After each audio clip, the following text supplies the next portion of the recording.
அனைவருக்கும் வணக்கம். நான் டாக்டர் நித்யானந்தா. மீண்டும் ஒரு கொரோனா தொடர்பான ஒரு பதிவு. முகக்கவசம் அணிவது இந்த கொரோனா நோய் தொற்று பரவல் காலத்தில் மிக மிக முக்கியமானது என்பது அனைவருக்கும் தெரியும்.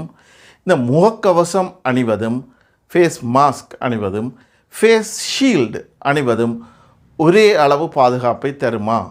இந்த முகக்கவசத்துக்கு பதிலாக ஃபேஸ் ஷீல்டை அணிய முடியுமா? அதன் மூலம் பூரண பாதுகாப்பு கிடைக்குமா? இது போன்ற கேள்விகள் பலர் கேட்டுள்ளார்கள். இது சம்பந்தமான பதிவே இன்றைய பதிவு. மறக்காமல் முழுமையாக பாருங்கள். புதியவர்கள் எனில் மறக்காமல் கீழே சப்ஸ்கிரைப் பட்டனை அழுத்துங்கள். உங்களில் எத்தனை பேர் ஃபேஸ் மாஸ்க்கு பதிலாக யாராவது ஃபேஸ் ஷீல்ட் மாத்திரம் அணிபவர்களாக இருந்தால் மறக்காமல் கமெண்ட் செக்ஷனில் பதிவிடுங்கள். முகக்கவசம் இந்த கொரோனா கிருமி வைரஸானது ஒரு ஆளிடமிருந்து பொதுவாக மூச்சு காற்று மற்ற வாயிலிருந்து வெளிப்படும் துகள்கள், இருமல் தும்மல் போன்ற விசிறப்படுகின்ற துகள்கள் மூலமாகவே ஒரு இடமிருந்து இன்னொரு சென்றடைகிறது. அவ்வாறு செல்லும் பொழுது ஏனையவருடைய சுவாச பாதையினுள் அது செல்லாமல் தடுப்பதற்காகவே ஒரு தடுப்பு முறையாக, பாதுகாப்பு நடைமுறையாக முகக்கவசம் அணியுமாறு திரும்ப திரும்ப அறிவுறுத்தப்படுகிறது. இந்த முகக்கவசம் அணிவதன் மூலம் இந்த கொரோனா நோய் தொற்று பரவல் கட்டுப்படுத்தப்படுகிறது. அதே நேரம் ஒருவரிடந்து இன்னொருக்கு நேரடியான தொற்று உருவாகப்படுவதும் தடுக்கப்படுகிறது. இந்த முகக்கவசத்தை உண்மையில் அதன் வகையில் பல்வேறு விதமான முகக்கவசங்கள் தற்போது பாவனையில் இருந்த போதிலும் முகக்கவசத்தை சரியான விதத்தில் அணிதல், அது முகத்துடன் சரியாக இறுக்கமான நிலையில் அணியப்பட்டிருத்தல் மற்றும் அந்த முகக்கவசங்களின் தன்மை, அதாவது அந்த வைரஸை எவ்வளவு வீதம் அது வடிகட்டுது அவற்றின் பொறுத்தே இந்த கொரோனா வைரஸிலிருந்து எமக்குரிய பாதுகாப்பு எவ்வளவு தூரம் கிடைக்கிறது என்பதை தீர்மானிக்க முடியும். இப்போ பொதுவாக இந்த ஒருவருக்கு ஒருவர் 1 மீட்டர் இடைவெளி பேணப்படுவது மிக முக்கியம். அவ்வாறு இந்த இடைவெளி பேணப்பட முடியாத சந்தர்ப்பங்களில் முகக்கவசம் பூரண பாதுகாப்பை அளிக்குமா என்பால் இல்லை. இதற்கு ஒரு பதிலீடாகவே இந்த ஃபேஸ் ஷீல்டு அணியுமாறு வற்புறுத்தப்படுகிறது. சமூக இடைவெளியை பேண முடியாத சந்தர்ப்பங்கள், சன நடமாட்டங்கள் இடைவெளி கூடிய சந்தர்ப்பங்களில் இந்த ஃபேஸ் ஷீல்டு முகக்கவசத்துக்கு மேலதிகமாக அணிதல் இத்தகைய பாதுகாப்பை நமக்கு வழங்கும். இதன்போது ஒரு கிருமி தொற்றுள்ள ஒருவரிடந்து விசிறப்படுகின்ற இந்த துணிக்கைகள் நேரடியாக மற்றவருடைய முகத்தில் படுவது தவிர்க்கப்படுகிறது. அதே நேரம் இந்த ஃபேஸ் மாஸ்க் மாசுபடுவதையும் இந்த ஃபேஸ் ஷீல்டு தடுப்பதாக கருதப்படுகிறது.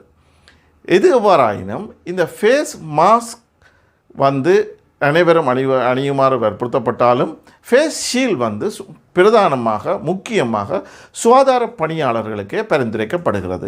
ஏனென்றால் அவர்கள் பெரும்பாலும் நோய் உள்ளவர்கள், நோய் தொற்றுள்ளவர்களுடைய அவர்கள் பழங்குவார்கள்.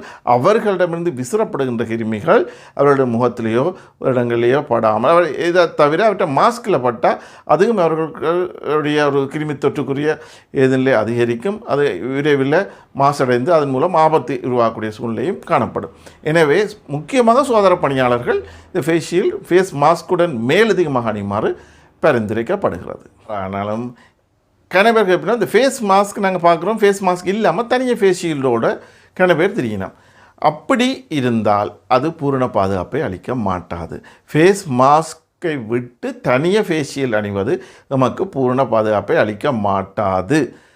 எனவே ஃபேஸ் மாஸ்குடன் சேர்த்து இந்த ஃபேஸ் ஷீல்டையும் அணிப்பதன் மூலமே இந்த கொரோனா இதிலிருந்து நாங்கள் பூரண பாதுகாப்பை பெறலாம்.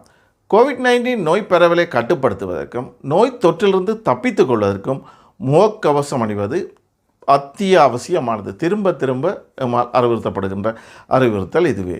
ஆனால் அது மாத்திரம் பாதுகாப்பை அளிக்குமா என்றால் இல்லை. அதனுடன் சேர்த்து முழுமையான ஏனைய சுகாதார பாதுகாப்பு நடைமுறைகளையும் நாம் கடைபிடிக்க மறக்கக்கூடாது. இடைவெளி, ஒருவருக்கு ஒருவர் 1 மீட்டர் இடைவெளியை எப்பொழுதும் எந்த நேரத்திலும் பேணுவதை உறுதிப்படுத்துவதுடன் கைகள் போன்றவற்றை அடிக்கடி கழுவிக்கொள்ளுதல் வேண்டும். இதன் மூலம் நோய் தொற்றிலிருந்தே பாதுகாத்து கொள்ளலாம். எனவே சன நடமாட்டங்கள் அதிக கூடிய இடங்களுக்கு செல்வதை தவிர்ப்பது, திருவிழாக்கள், கொண்டாட்டங்கள் இவற்றை இயல்பானவரை தவிர்த்து கொள்வது, அவர் செல்லும் சந்தர்ப்பங்களில் இந்த மேற்கூறிய நான் கூறிய இந்த சுகாதார பாதுகாப்பு நடைமுறைகளை உரிய விதத்தில் கடைப்பிடிப்பதன் மூலம் இந்த கோவிட் தொற்று தற்பொழுது இந்த கோவிட் தொற்று யாழ் மாவட்டத்தை பொறுத்தவரை மிக அதிக அளவு பரவலடைந்து காணப்படுகிறது. கொஞ்சம் ஏனைய காலங்களை விட தற்பொழுது கூடுதலாக இருக்குது. எனவே இந்த இடத்தில் நாங்கள் மிகவும் அவதானமாகவும் கவனமாகவும் நடந்து கொள்வதன் மூலம் இந்த தொற்றை COVID-19 பரவலை இந்த COVID-19 தொற்றை எம்மை உள்ளவர்களிடையும் பரவாது காத்துக்கொள்ளலாம்.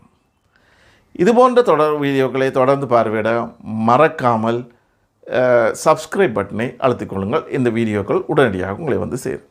நன்றி.